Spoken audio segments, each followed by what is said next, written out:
If there is anyone out there who still doubts that America is a place where all things are possible, who still wonders if the dream of our founders is alive in our time, who still questions the power of our democracy, tonight is your answer.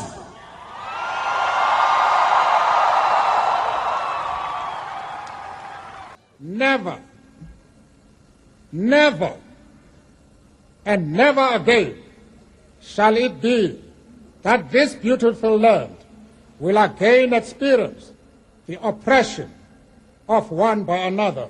To those waiting with bated breath for that favorite media catchphrase, the U-turn, I have only one thing to say.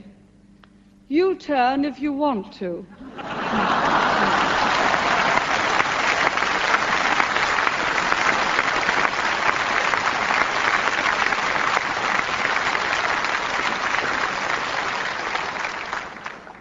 The ladies not for turning. Margaret Thatcher at the 1980 Conservative Party conference, Nelson Mandela's 1994 inaugural address as South African president, and Barack Obama's victory speech in 2008. Did those speeches change history? According to a new book, they did. I Have a Dream is a collection of extracts from some of the most famous speeches ever given, together with notes on the circumstances in which they were given and the impact they had. But what makes a great speech and a great orator in our age of short sound bites? Does lengthy rhetoric have sway anymore? Joining me now are Annabel Goldie, MSP, and speechwriter and blogger on language and communications, Martin Shovel. Hello there. Hello. Hello. First, let's have a look at the speeches in this book, shall we? Annabel, which ones were the ones that you thought, yes, that's my favourite?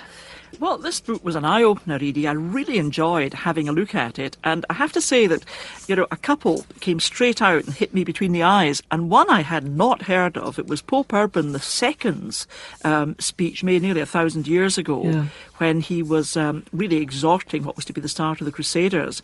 And I mean, I think the thing about a speech is, it's got to pack a punch. Whatever the purpose of the speech, if nobody is moved by it, pays attention to it, it just doesn't get there. But, reading what he said, I mean, he really painted to his audience the most ghastly spectacle of what was going on by the what he described as the citizens of Persia and the terrible things they were doing to Christians.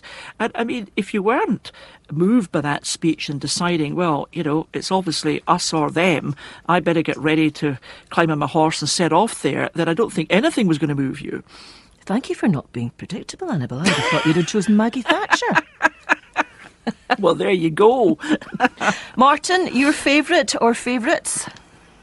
Well, I'm afraid I am very predictable. I think that the Martin Luther King is still my favourite speech of all time. Same here.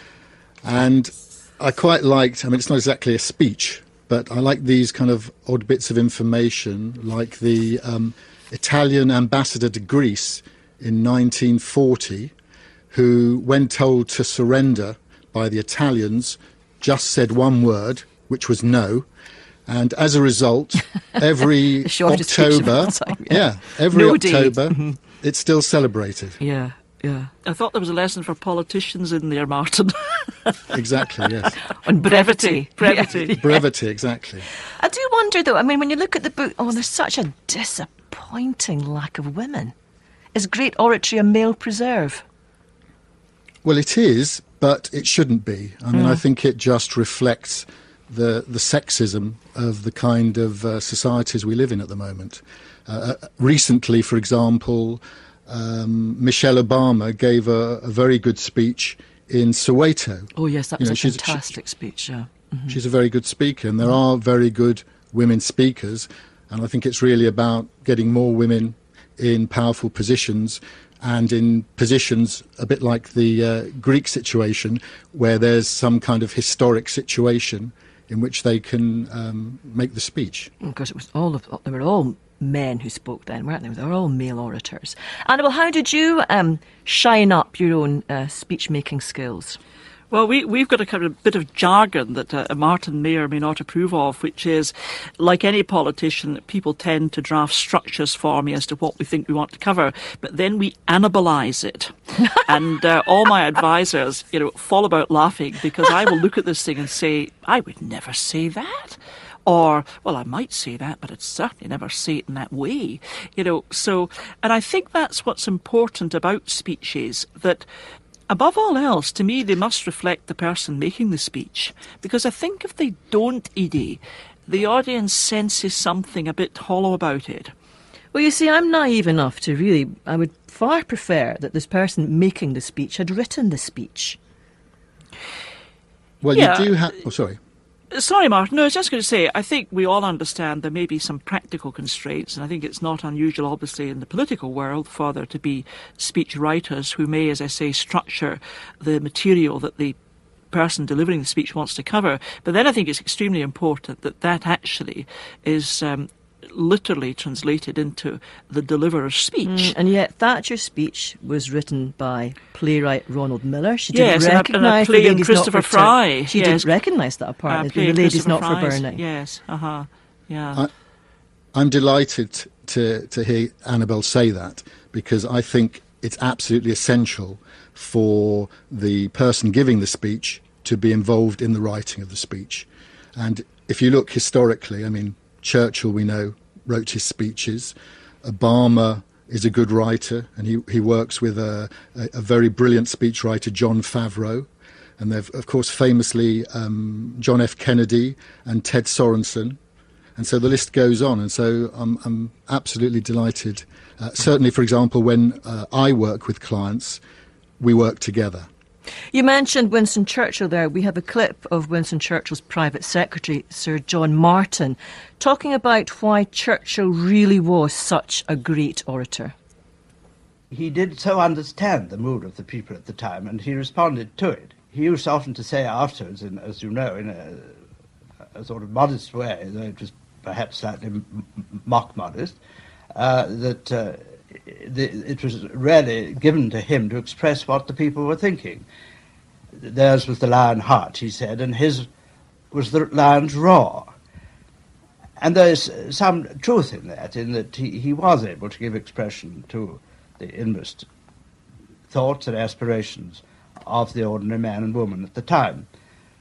But he had this special gift of language, and he was able to express it in this rather grand style, in very fine language. Sir John Martin, Winston Churchill's private secretary. Martin, why do you think Churchill was such a great orator? He did seem to be able to create this emotional response to his language and the words that he used. Absolutely. I think, actually, one of your previous people in the previous interview, she was talking about the book on Africa, and she said the words, the book, you can hear it, you can smell the flowers. Yeah. And I think that is the key thing of a great writer or speechwriter, is words that paint pictures, that create feelings, and that transport people to another place. But I also think it's about the delivery, isn't it? It's not solely about content. If you read, I mean, you mentioned Martin Luther King earlier on, and I thought, I went first, I thought, I must read this. And actually, it didn't work nearly so well for me when I read it. Because, what works as crescendo when he repeats himself, I have a dream, actually becomes a bit irritating when you're reading it on the page. I'm surprised. I think it's personally, I'm prejudiced. I've told you I love it. I love it, but I love to hear him. Well, naturally, it's a bit like reading the score of a symphony and hearing the symphony. It's a different kind of experience. But from a writer's point of view, from a person who loves words, I think it does work on the page. And in answer to your point, I think that a very good speaker with a poor speech, an insubstantial speech, won't succeed, whereas a moderate speaker with a very well-written and substantial speech will succeed. Annabel, would that apply to you? It's interesting. I'm not sure I totally agree with that, Martin. I think that a very good speaker who has a sense not just of the purpose of the speech, but what Churchill's former Ade was referring to. Sense of the occasion, the nuance, the emotion, the sentiment, whatever it is you're trying to tap into.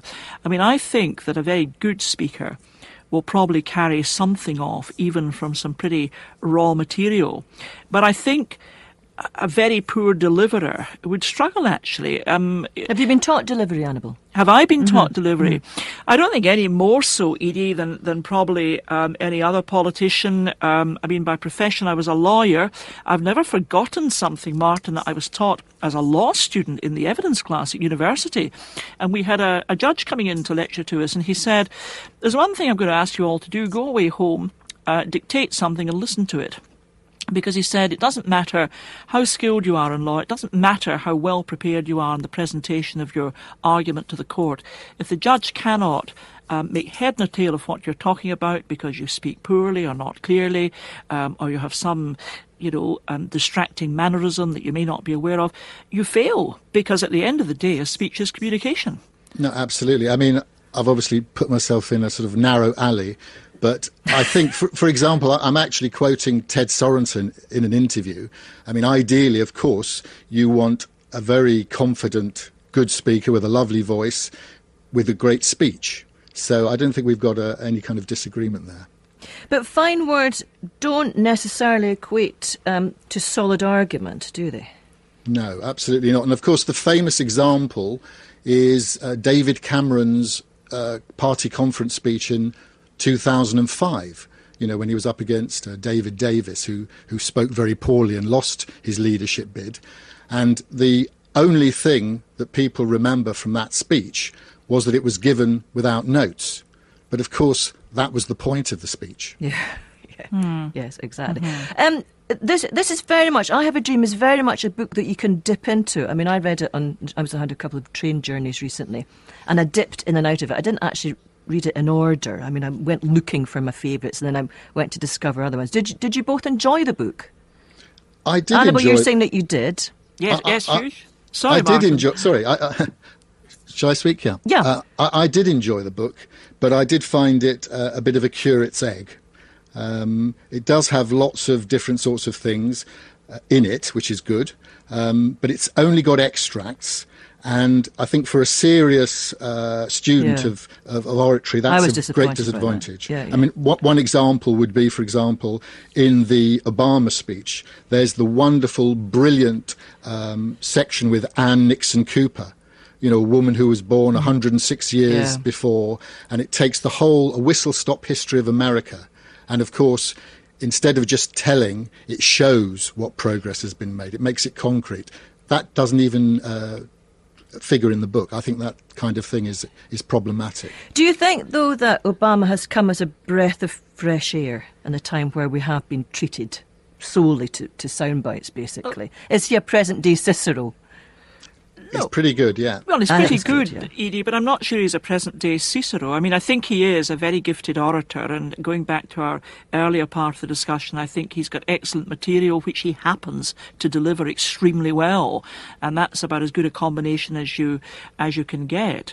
But what I liked about the book I Have a Dream, and I quite agree with you both. I think for me it's a kind of hors d'oeuvre. It would lead me to investigate further. But it was a very good taster of speech contributions. Now, some of them, and I mean, I quite agree. I think Martin Luther King's it really is exemplary. It is the finest. Powerful, emotional message that I think just captivated hearts and minds. But this.